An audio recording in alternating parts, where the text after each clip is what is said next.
Welcome to Rising Woman Leaders, a safe space for women to thrive in community where their voices and stories are heard. We're a sisterhood supporting each other to live our dreams and embody the sacred feminine to restore balance on our planet. Join us each week as we return to the unconditional love and guidance of our heart and our womb. I'm your host, Meredith Ram, and I invite you to walk this path of beauty, devotion, and service with us.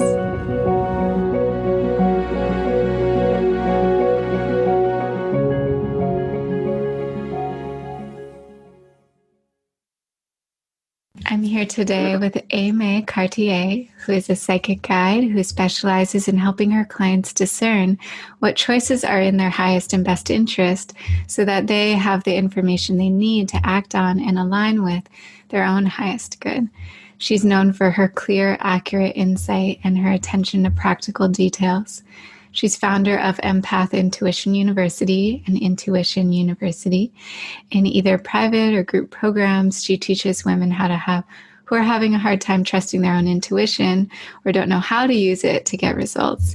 She helps them understand and enhance their own innate intuitive traits, increase their connection with their inner knowing so that they can use these skills to thrive and guide them in their best lives, their whole lives long. She's also author of the book, Getting Answers, Using Your Intuition to Discover Your Best Life, which is a lot of what we're going to talk about today. So thanks for being here, Aimée. I'm so excited to be here. Thank you. Thanks for having me. Yeah. And this, you're a return guest on the podcast. So anyone listening that wants to go back and search for our earlier episode, we talked about, I think it was the holidays and being an empath. But you had sent me your book around that time, and I read the book. It was so helpful, and it's so clear, simple, the Getting Answers process. Maybe before we just dive into that, just like, how are you? How have you been since that last time we connected? So much has changed in the world. Anything you want to just share, presence to just where you're at, where we're at right now? And yeah. That's a good question. I'm good. We're good. Despite all this craziness, we're good. I have 2 young children, so my life has shifted in drastic ways, but oddly enough, it shifted actually a few months before this happened. So when school shut down around where we live, it wasn't actually that much of a change for me and my schedule. So it's a different world right now. It feels a lot different. And, but it feels good. I feel like we're out of the worst part of it and coming to openness in terms of things moving forward and visions happening and moving forward in to a new world, really. Yeah. And probably even more now, people are looking for answers. People are wondering about how to access their intuition. I've noticed too, a lot of people are awakening to gifts they didn't know they had, or just simply waking up on their spiritual path. Have you been noticing that? I've definitely noticed a lot more questions for sure. And that's one of the reasons why I'm so excited that we're talking about this, because it feels like the world is really rife with questions right now, and it looks slightly different for every person. Whether you're figuring out how it's going to look schooling for your children, or how you want to show up in this racial justice thing that our attention is being called to, rightfully so, or just how do you spend your time in a world that looks so much different than it has been? So I've been noticing tons of questions, and it's exciting to me. Actually, the question part is exciting because I know, as you know now, Meredith, too, that once you have a question, the answers are going to come. So it's fun. Yes. So Yes. it feels like a very rich period. Yeah. Can you walk us through and just this Getting Answers process that you created and wrote a book about, how it came to you, and then let's just dive in. Yeah, let's do it. It's interesting how, your question about how it came to you. I feel like I always feel like I didn't invent this. This is something that seers like myself have been doing for eons. I just happened to write it down right now within this time period. It's super simple. And I discovered it because I break it down into 4 parts, and I'll just walk through each of the parts. But I discovered it because I started to notice primarily by looking back in my journals that every question that I had ever had was always answered. And that caused me to understand that, I'm a psychic by profession as well, so I do readings for people, but using it in my own life is different than when I'm doing a reading for somebody. And it caused me to really hone in on the fact that this is happening all the time. You don't need to be a psychic by profession. If you're a person and you have questions, you are able to get answers. The universe is in dialogue with you all of the time, and it wants you to have the answers that you need in your life. So, that's why I wrote the book, because I wanted my clients to understand you don't have to be a professional psychic, like I said, to do it. You can get the answers. It's really easy. So it always starts with the first step, which is what I call align with the highest. And it's a vital step. All the steps are vital, I guess, and there's only 4. But align with the highest is really tuning in and making a clear intention about who you are asking. You don't want just any answer in the world. There's all kinds of answers to any conundrum that you're experiencing in your life. You want the answer that is best for you, that is in line with your highest good, that is in line with your soul and what it needs, its purpose, the circumstances of your life, etc. Not just, the answer that your neighbor or your mother might come up with for you. Anything. You truly want something that is really fine-tuned to you and aligned with your highest good. So that's why you start with the first step, which is align with the highest. And it's very, very simple. I do it one of 2 ways. It's either about who you're asking. So I frequently ask my highest self, tune into my own highest self. You can also tune in or address your question rather to whatever is the most benevolent source, divine source that you know. So people use all kinds of different words for that, whether it's goddess, God, universe, creator, great spirit. There's many, many words to describe that benevolent divine force. And one of the ways that you can align with the highest is by addressing your question to that, whoever that benevolent source is for you. Or you can simply use an intention. And I do this by just stating it out loud, or you don't have to state it out loud. You can state it internally as well. But you start with something like, I only receive answers that are in line with my highest good. So that you're making a very clear intention from the very beginning. This is what you're looking for. You're letting the universe know, I'm not just looking for any answer. I'm really looking for the ones that align with my own highest good and my path and what is best for me. And sometimes, depending on the question that you're asking, best for many. If you have a family or if what you're doing affects other people as well, you're looking for those answers that are the best. So that's the first step. The second step, should I just keep going? Yeah, let's go to the second. I'll pause you if I have questions. Okay, perfect. The second step is ask the question. Again, it's super simple. But asking a question is a very different stance than, say, milling around and just talking about how something you don't like. For example, talking about how you wish you had a job with health benefits or something like that, whatever it is that you're looking for. Chatting about this or grumbling about it is not the same as literally forming what you're wondering about into a question state. Okay. So once you do that, once you frame what you are wanting, what you are looking for, the answer you are wanting to know, whatever it looks like in your current life right now, even like, how do I be at home with my kids without less arguments? Something like that. If you're a mom at home, or all kinds of different ones are coming up for people right now. But you literally frame what you are wanting to know into a question. Yeah. So The wonderful thing about asking a question in this step is that you always get a response. And that's partially what I was mentioning at the beginning of how I ended up writing this book to begin with, because I realized that 100% I always got a response to my questions. And you don't even have to believe me. Your own life will show you that once you ask a question, the universe will respond to you, will get you the responses.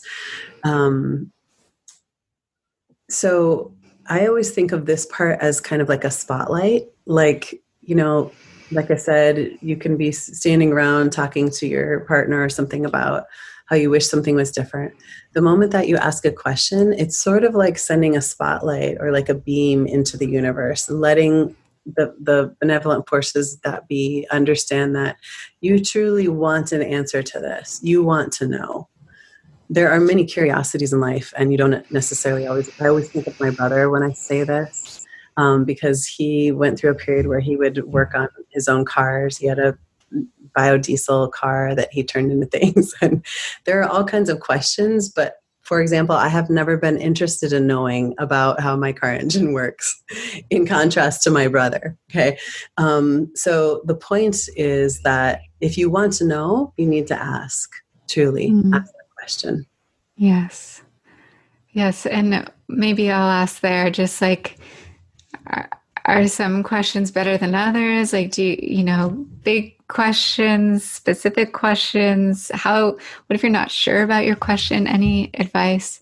Yeah, that's a great question. And that's also another place that I started when I wrote the book. Because I had originally felt, I was in a period where I felt like something was calling me, and I didn't know what it was. I just felt this like something is calling me. And I've had a lot of students or clients feel it as like, you feel like you're on the precipice of something, but you don't know what it is. There's all kinds of ways that it shows up in moments and times in our life where we're about to experience change or shifts that are happening. There are these moments where, and everyone might be in one right now, just currently with the way that the world is at the moment. But there are these moments where you feel like there's something and you don't know what. And again, it's a very simple question. What I did that day when I realized, is I just simply asked, what is calling me? What is calling me? And I got within like a couple of days, I got a very clear answer. This was quite a while ago. So my answer was about just certain people that were not in my life yet that were going to show up. And now I know that it was my husband and my children. At the time, I was just like, what is that? Who is that? What's happening? What is drawing me forth to a place that I don't even know yet? So if you don't know, if you're not sure, you can simply ask, what is calling me? What is drawing me? What am I moving toward? Or what steps do I need to do? So the other piece about questioning, and I love that you asked this, is because there are different types of questions. Like sometimes you want to know something really practical. Like, for example, I remember when I was trying to decide on schooling for my son and thinking, like, what I wanted to know was a very clear answer. Which school would be best for him, period. So it was information that I wanted. And in that case, when you're asking that question, then when you get the information, it's wonderful. Okay. Yeah. But there's another situation in life where you're actually wanting and craving a certain experience. And so sometimes just the answer is not, maybe you're wondering about what you want to do next. And then you get the answer of like, oh, I'd like to write more. But it's sort of this, okay, you could write more, but like, how is it going to lead you to something? There are certain experiences or times in life where you actually want an experience more than a knowing. You want to know, for example, going with everybody at home, using an example like that. How can what is the experience of harmony in my home like when we're all here together in unusual circumstances that we haven't had before? So when you ask something like that, the answer that you receive is the experience of it. you start to experience, wow, look at how we're all working together. Look how everybody found the pockets of time that they needed for themselves, even though we're all together. Look how these things are happening. And then certainly you can always continue asking questions. So you can say, how do I make this consistent? Or what steps do I need to take to continue this process? Or how can I make it happen more often? Or any kind of questions from there. So it's sort of like a difference in sometimes questions that just provide you information are a little less satisfying when you're wanting an experience, actually. Yeah. Does that make sense? Mm-hmm. Yeah. And when I do this, I write it down on paper and I put a date of like when I ask the question. Maybe you told me to do that. Yeah. Yeah. So I'll write out, I only align with the answers for the highest good. And then I'll ask the question, I'll put the date. Do you recommend like putting it on paper like that as opposed to just stating it? Does it matter? Yeah, good question. It doesn't actually matter. The universe will, it heard you even with a thought. You don't even have to say it out loud. It knows when you ask. The reason I do that and I write the date is because I think it's fun to see what my questions are. Sometimes you forget, truly, like what you forget that you asked that particular thing.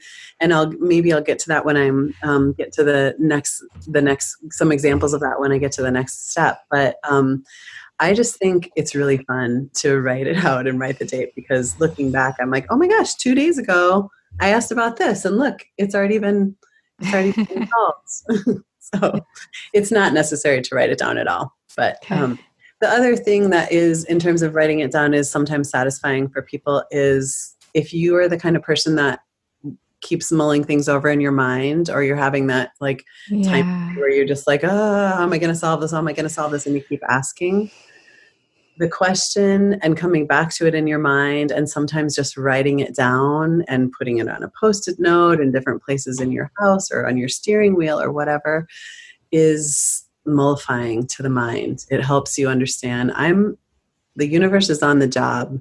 I don't need to keep trying to figure it out or keep worrying about it. I can return again to my question. And sometimes I've found that helpful to write it and have it above my stove so I see it while I'm cooking or something like that. But it's mostly just for fun, really.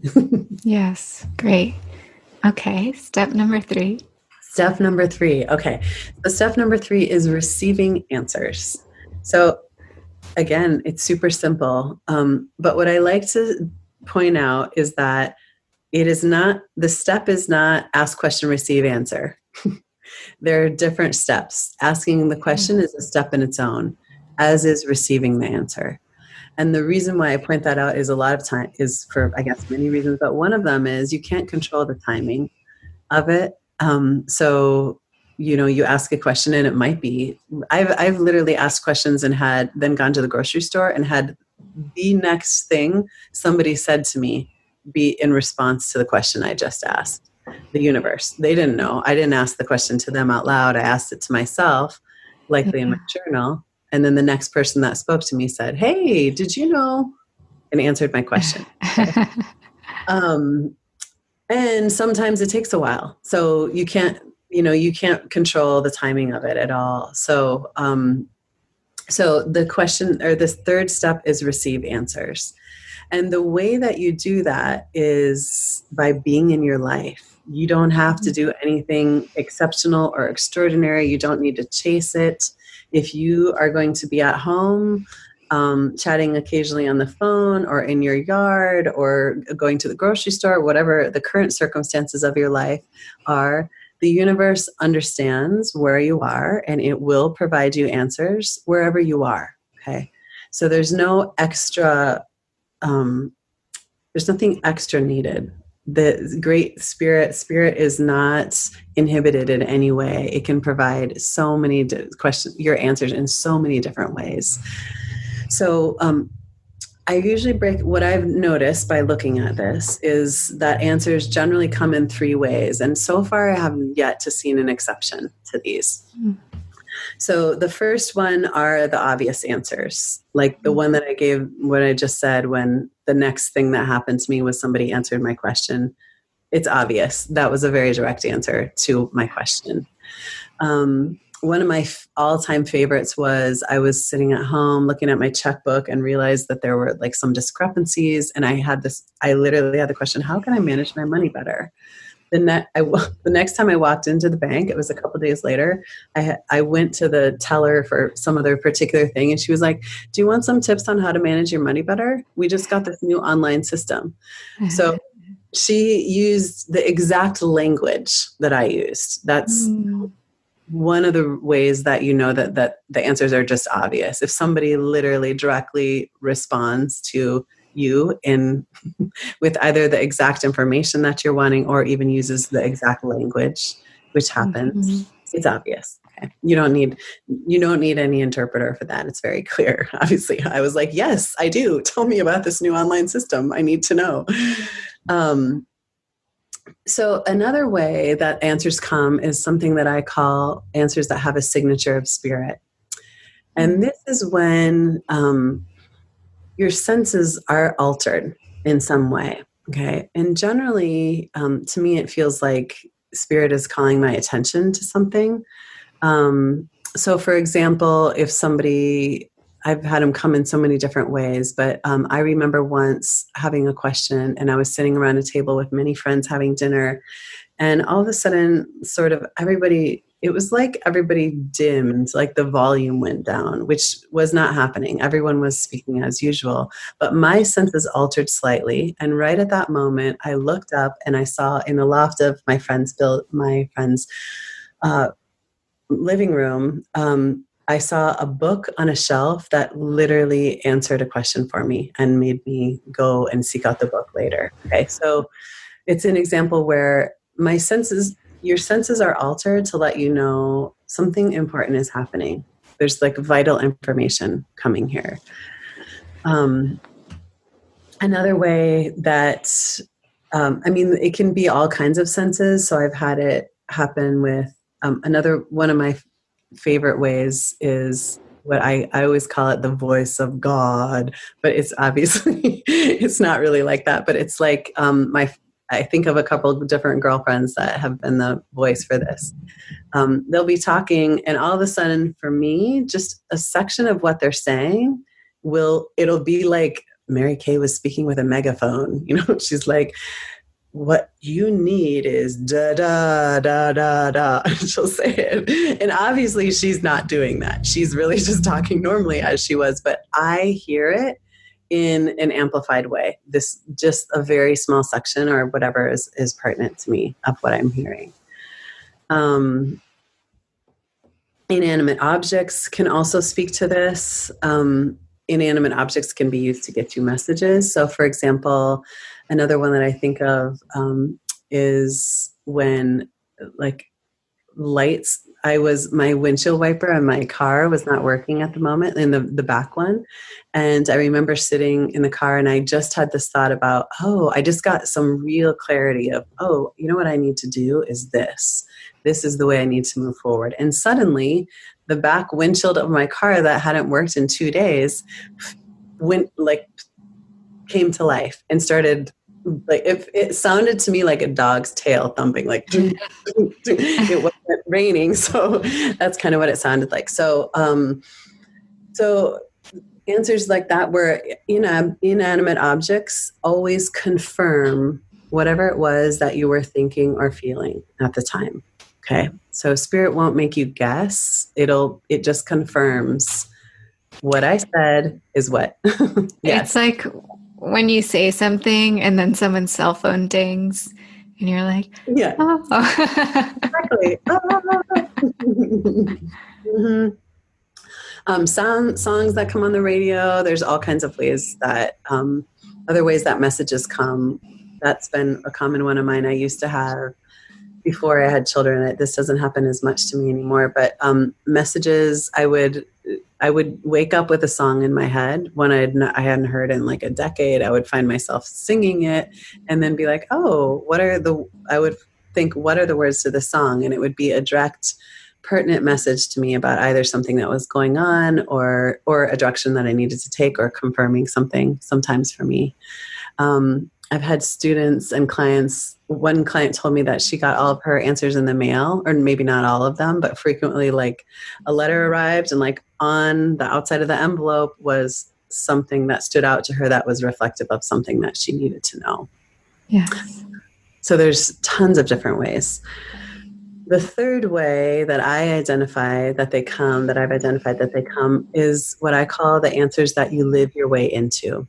And this is partially why I like to write them down, because sometimes, like I said, you just don't notice. And my favorite example of this was one of my students. She asked, her question was something like, how can I do a spectacular job with my garden this year? She was returning to that after a long time and identifying that as a big value of her and something that she wanted to do. And it was a really big and important question for her. And what happened was, over the next couple of weeks, all of these other commitments that she had started to fall away. It didn't look like it was related to the gardening. Just circumstances arose where all of a sudden she had a lot more time to be at home that she didn't, and to be in her garden. And then she realized, wow, like, I'm making my garden is spectacular. And because it actually seemed like this yoga class I was teaching, it was canceled, or all these other things, but it was in direct response to giving her more time in order to get what she needed. Mm-hmm. So, those are the ways, the ones that you live your way into. Those are the ones that you sometimes don't notice. You're like, she just thought some commitments were canceling and totally unrelated to the garden, until she realized these things literally opened up the time that I needed to have the satisfying experience in my garden that I was wanting. Yeah. I feel like those are the ones that tend to maybe take a little more time, or more to really see the fruition. I feel like I've had that one a few times with my questions, where it's just suddenly, like, 6 months later, it's happening, and I didn't even really notice it. Totally. And it didn't look like a direct answer to that. It looks like, I find that those ones often, they look like something else. Somebody's addressing something unrelated, which gets you the answer to what you're looking for. Yeah. Cool. And then number four. Is, yep. Number 4 is act. And it's really vital, and nobody can make you do it. So you can get all of the answers that you desire, and if you don't act on them, if you don't do the thing that you need to in order to get what you're looking for, you don't get the goods. You just don't. I can think of a time, I think I have this example in my book, of the answer that I received was that I needed to move out of this place that I loved, like a beautiful house that I really loved. What happened was, I didn't know it at the time, but moving out of that place allowed me to write this book to begin with. The place that I ended up moving into was a boon on a friend's property. I had much less rent, and so I didn't have to focus so much on work, and I had way more time to write my book. Had I not done that, I wouldn't have gotten those goods. I would have, it's not enough to know. It requires you to act on it too. Spirit is always leading you, especially when you start out with the first step, align with the highest. That whatever answer you got is in line with that. It is the best and the juiciest and the most sublime answer to your question. And you don't get that goodness unless you actually do act on it, whatever the question is. Yeah. Makes sense. So, like I said, it's something you have to do, that nobody can make you do it. Spirit can tell you all the things, and if you never act on it, then you never get the goods. And sometimes it takes courage. Sometimes the answers that come up are frightening to us, or require us to do something drastically different or possibly uncomfortable than we were hoping or wanting. The example that I gave about that house was a good example of that. Like, I really wanted to stay in that house. I would prefer the answer was something else, not move out of the house. But it was the moving out that allowed so much other goodness to happen in my life that just frankly wouldn't have been possible while I was still living there. Yeah. It's scary sometimes to act on an intuition that just like doesn't make sense yet from the outside. It takes practice. What advice do you have for like if you get an answer and you're like resistant to it, or you're not ready for that answer yet, or you don't want to act on it? Yeah. Well, one thing is, if it's vital, the answer will repeat. Okay. So, like if it is vital to your life, like for example, moving out of that house I got the answer in, it was happening in a couple different ways, but it all around the same time, because I was resisting it at first. I was like, maybe I'm just going to get a roommate or do something else, and trying to find any way that I could to stay in the house. So I was resisting it at first, but if it is vital, the answer will repeat. So you can rest assured on that. But also, if it's vital, eventually you will literally be forced into it. And I hate to sound like this is, so terrible, but that is what I've seen, and it's been my experience. So one of my examples of that is a friend of mine, she owned a restaurant at the time, and we were sitting in there, and she was like, I really feel like we need to close the restaurant. At that moment, the lights went completely off and then came back on again. Again, a confirmation from an inanimate object. And I was like, it's clear you need to close the restaurant. But she didn't want to. She was dragging her feet. She didn't really want to do it. And what happened was they ended up having to file for bankruptcy because she wasn't ready, or was feeling resistance to the thing. So just be gentle with yourself. If that happens, after a while you do this process so much that it just becomes a no-brainer. Like when I got the message really loud that I needed to leave that house, I just literally immediately took off all the ads that I had and looked for a different house, like that very day, because I knew that I had so much experience already at that point showing me that when the answer appears, it is the best one. It's the one that you want. And that feels really good. I have a whole chapter in my book called Fear Transformed, for those moments when fear arises based on what comes up. And I also have it on my blog.aimeecartier.com. I put practically the whole chapter up there at one point. So that's something I would take a look at, because experiencing fear does not necessarily mean that something is scary. It literally usually just means that you're about to do something you have never done before. Mm-hmm. And sometimes that feels scary depending on, what it is. So, so that's what I would say for that, in terms of if what comes up. There's another, I knew there was something else. I'm like, I want to say something else about that. Yeah. The other piece is that you just recall that you started with aligning with the highest. Sometimes that's just a satisfying to know. So that's the answer that you've received. And then also, I think it's important to understand that your intuition doesn't ever speak to you in a crazy, fearful voice. So if you can reflect how the answer came, it's usually calm, it's going to be calm or soothing or something like that. That does not necessarily mean that you might not experience fear afterward or fear of doing that. However, your intuition does not ever speak to you in a fearful voice. If the right way is a certain direction, it doesn't tell you, oh my God, Meredith, you must go that way or else this is going to be terrible. If you're experiencing that kind of fear, you'd know that this is just your mind. It's doing what it does. It's coming up with all kinds of possibilities. It's alerting you to the fact that this is completely new territory, something you haven't done before. And you can rely again on the fact that you started with aligning with the highest. Okay. Your intuition, if it's wanting you to go a certain direction, even if there's danger another way, it will say to you, I think this is a good idea. Why don't you go this way? It won't say, don't do that. That's terrible over there, or these things like that. Okay. So it's helpful to sometimes reflect on that when you can just sort of recall, how did I feel when I first got the answer?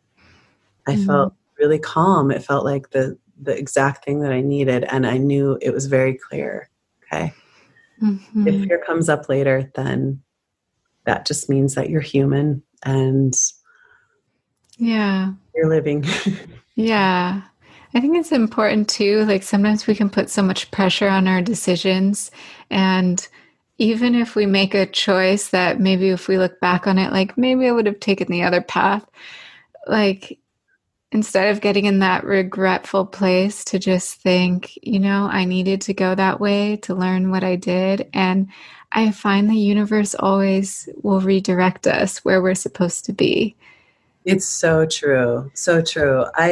Many years, way before I ever knew this process, I remember a time period where in my 20s when I allowed myself to be convinced to move to Colorado, even though I knew it was a terrible idea for me. I lived in Oregon at the time, and I need trees and water to thrive, and there just aren't enough of the kind I like there. And so when looking back on my life, I'm like, wow, I wonder how. It's interesting to know that it would have been completely different had I not overrode my intuition during that time. However, I live in Washington now, and I've met who I'm supposed to meet and have all the people in my life who are vital to me. So it's a good example of that. I feel like you will get redirected to the place that you need to go. Absolutely. Yeah. The universe is very forgiving and wants you to find that path. It's not going to give up. Totally. Absolutely. Yeah. It's vital. It will keep showing you. Yes. And what if you feel like you don't get an answer? And is it just it hasn't come yet? Like you need to be more patient? Yeah. Well, patience is one of the secret ingredients that I discuss in my book. It truly is a friend that you want at your side for the times when you're waiting and you're ready and you're still ready and you're ready again tomorrow, the next day, and it's still not coming. So there absolutely is a huge element of it. And to me, it always looks like I picture an iceberg. Have you ever seen an image where you see an iceberg floating in the water and you see the biggest portion of the iceberg is below the water, and there's just this tiny tip up here. The tiny tip on the top is the answer that you're looking for, the guidance, the direction, the place, the whatever it is you're looking for. The rest is unseen, and a lot of things sometimes need to fall into place for it to be possible for you to even take that path. So, if you're looking for a new job, for example, there's so much behind it. Like the company needs to know that it wants someone. It needs to do all this background of figuring out what the job description is, has all of these certain things. And it's not you knowing ahead of time, this is the place, and then looking in that direction when there's nothing there would not help you. It would not, in fact, it would just be really discouraging, honestly. So there's an element of timing of it too. But I also, when no answer is present, I understand that there is an action point for that. And it's sort of like an ironic action point. But for me, when an answer has not arrived, I know that the answer, that what is needed then is do nothing. Literally do nothing. No action is required of me. So one of my favorite examples of this happened many years ago when I had a babysitter for my daughter a couple hours. She was really little at the time too. And I had a babysitter, and she kind of just disappeared. What happened was her grandma got really sick and she had to go take care of her grandma. But for me, I was suddenly one day, I didn't have anyone to take care of my daughter while my son was at preschool and I was working. So I was asking, I was doing all the things, and you're not just sitting around, asking and not doing anything. I was looking at all the places, like letting everyone I know, posting things about it. And again, no answer was coming. So So when that happened, I knew I've done all the business. When I see that no answer is forthcoming, then I know there's nothing for me to do right now. I've done all of my due diligence, and the answer is not do anything. And what happened was, like 2 days later, a friend stopped by to drop something off at my house, and she came in for tea. And it just so happened I was saying, oh, I need a babysitter for Adelie. And she was like, well, what do you need? When do you need? Like, I'm available. I could do. I didn't even know, it didn't ever occur to me to think of asking her, but it was a friend literally walked into my door. I'm standing in my, kitchen having tea with her when the answer arose. Okay. Yeah. So it's an example of when you've asked and you've done all of your, sometimes action is required. For example, like I said, I'm not going to sit in my living room and just ask, well, who's the best babysitter for my daughter? Because I need to do something, not just sit there. But when you've taken the action that you need and nothing happens, then do nothing, sit tight. And if you need to make an answer, if circumstances force you to, there's a deadline or something, then just make your best guess, but also be open if more information comes later. Be open to changing course if it turns out that a better option is available. Yeah, it's a constant listening. Totally. Yeah. I had a question for you. This is something that I've been thinking about in my life, because as a coach, I've had going to having my coaching certification, all that. It's a lot of goal focused type of work, and kind of this idea of creating your life and like thinking towards the future of like, this is what I want to create. And then you break it down and work towards it. And I've also been noticing that sometimes getting to those goals don't necessarily feel like the best possible like solution in life.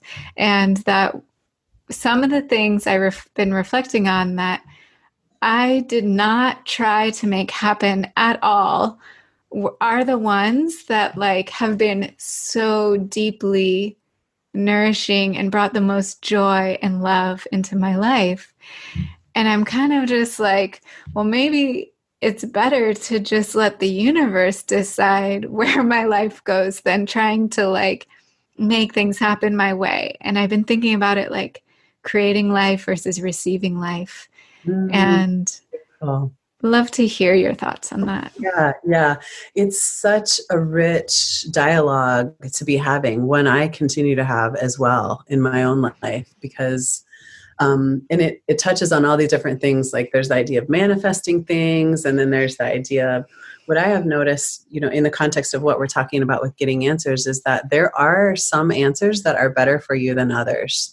You don't just get whatever you want if you're really I don't want to say it like that, like you never get what you want, but like that, going back to the house example, I didn't want to move out, but moving out was the best thing for me.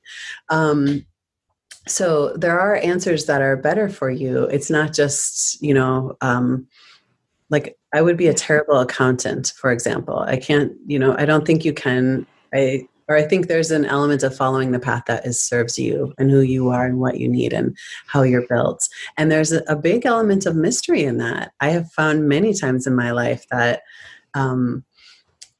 that things arise that they wouldn't have been on my vision list either. And yet deep and meaningful things come out of it. So I guess what I do is I hold things lightly. I also, when I'm asking questions, I always make sure, again, that I'm aligning with the highest, so that I feel like if something else is better, then I'm going to be directed that way. It's going to answer me, but not by giving me necessarily what I want, but by redirecting me down a different path. There's something else.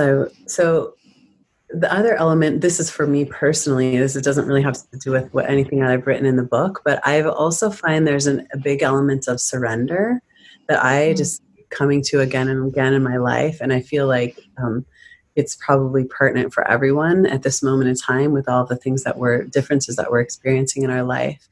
But I have been really moved by the idea of, I think it's valid to hold a vision, because there are things that I think I would like, and some of them are really soul directed. If you're doing the inner contemplative work, a lot of times the things that are arising that you're desiring are really directed by your soul and moving you into a place that is rightful for you and what you're here for.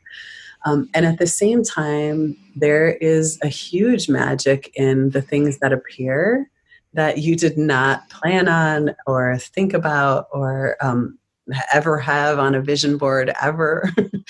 And what I have discovered, or what I continuously play with, is the element of just completely surrendering again and again to what life is offering me. I love how you put it, of receiving life, because I do likewise find that it is a dance. It really is. There's a give and a take. There's a tension, a rightful tension, and a movement, as though you're in a partner dance, for example, is what I'm imagining and seeing in my mind.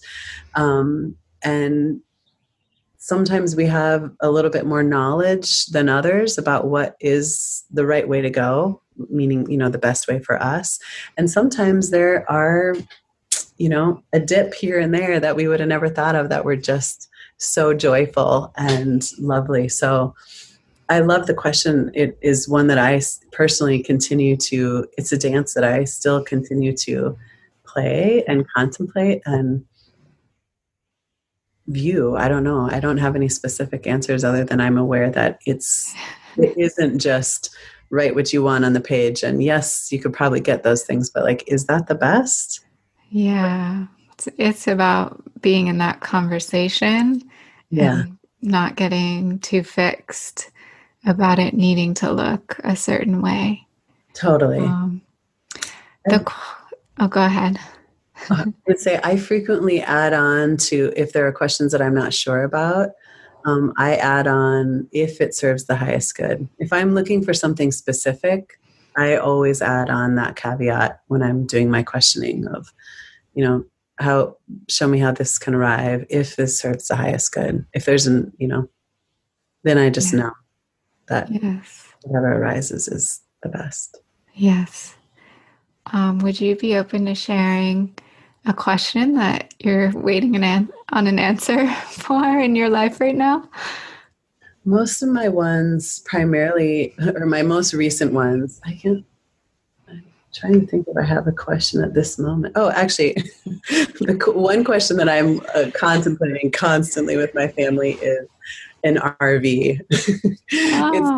It's it has come to be like a really fun rumination. My kids and I went to a lake yesterday for swimming, and on the way we're looking at all the RV. It's just it ends up to be kind of a game even for all of us. We're imagining all the time what it would be. But for quite a while, my husband, this isn't just this year, this has been last summer as well, my husband and I were I keep wanting to have an RV where we could just go for a really long time, and it's already packed up in our driveway, and we could be in it any season. And we've been asking about that particular question and what is the right one, if there is a right one, and also the timing of it, because in the same vein of the dialogue that we've been discussing, I haven't experienced an opening yet. This is something I desire, and we're all talking about it, but I haven't experienced a yes for it yet. So the question feels multifold for us of is this the best? What is and then which one?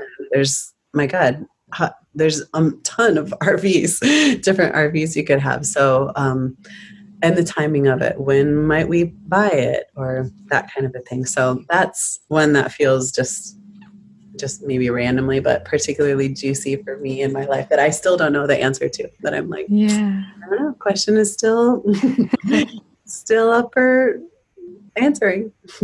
Yes. And people can work with you one-on-one and do sessions, and tell me more about your offerings right now, what you're excited about. Well, I always do psychic readings for people. So those are when typically people come to me when they have a question about, they're at a crossroads, they have a question about, they're not totally clear on which way to go in their life. And I do the same things. I attune to the highest good and make sure that I only receive answers that serve my client's highest good. And those are 30, 45-minute or an hour sessions that people do. And then I also have in my Intuition University and my Empath Intuition University, a couple programs that I love teaching. And one of them is my Empath Intuition University. And that's either a 7-month or a 4-month program, the same exact program, but in the fall, we meet every week via conference call. All of my programs are on the phone. And then the one that starts at the beginning of the calendar year, we meet every other week. So same program. And that's really about, it's just for empaths, people that feel other people's emotions experienced in their own skin as though it was happening to them. And it's really about giving them all the tools that they need to manage their sensibilities so they're not totally overwhelming. And so they're in control of it instead of just being at the whim and mercy of anything, any person, emotion, experience, or worldwide emotions that are happening around them. And then we end, toward the end of our time together, we get into the practical uses and the really good things about being empathic after we've been able to control and manage our abilities. And then the other program that I teach is called Own Your Intuition. And this one also starts in the fall. It's a 7-month program. And this is where I teach all of the tools that I use to keep my intuition a sharp instrument for me so that it's more of a precision instrument instead of just a random thing that happens, occasionally. It's where I teach all the tools that I use in my own life to constantly be attuned and guided to that. So what happens in that program is I have many students who end by saying things like, wow, I feel like the only thing I need is me. And it makes me, it's like my pride and joy. I love hearing my students say that because I really do feel like that. We each have innate intuition. It's innate to us. It comes in different ways, but it is ready and available to guide us. The process that we've been talking about today is one of the ways that I use it to whatever it is that we need. And it's for us. It really is our soul's compass. And when we're paying attention to it, it's guiding us all the time to the exact experiences, whether it's an RV for your family of 4 or a new house or a job that really satisfies you on a deep level or whatever it is you're looking for. So that's the program. And then I also do my Intuition University. I have some people that do it in private, in a private one. So not with a group, but if they have specific things that they want to dial, we meet over approximately 6 months. It's we schedule it as we go along, but it's 9 sessions, really uniquely tailored to that person, what their intuitive skill sets is, and also where they're wanting to apply it, where they're wanting to strengthen it in their life, enhance it. Wonderful. Yes. So we'll include your website and links, and I highly recommend the book to anyone listening. The book, it's on Amazon, right? It's on Amazon. Yep. And you can download the introduction and the first chapter for free on my website as well. Oh, cool. Great. Yeah. Well, do you have any closing words for the people listening? We're in challenging times. Just any words of wisdom you want to part with? Yeah, I would love to just end with for me, what feels like the truth of answers are available. Whatever it is that you are questioning about, whatever it is that you need to know about in your life, it is entirely possible for you to get answers, but not only that, get good answers that feel meaningful and satisfying to your life. So you and I, Meredith, just today have discussed everything you need to know. You can start with this right now. But I feel like it's important to know, especially during times where there is so many questions, that the confusion and the not knowing is sometimes a part of the process. And it doesn't mean that answers are not available or that they're not forthcoming. It just means that that's the current spot that you're in. But answers are absolutely available to you right now. And all you really need to do is ask. Thank you. Yeah, thank you so much for being here, and to everyone listening, just, honoring everyone on this path. And thank you for sharing your wisdom. My pleasure. Thanks for having me.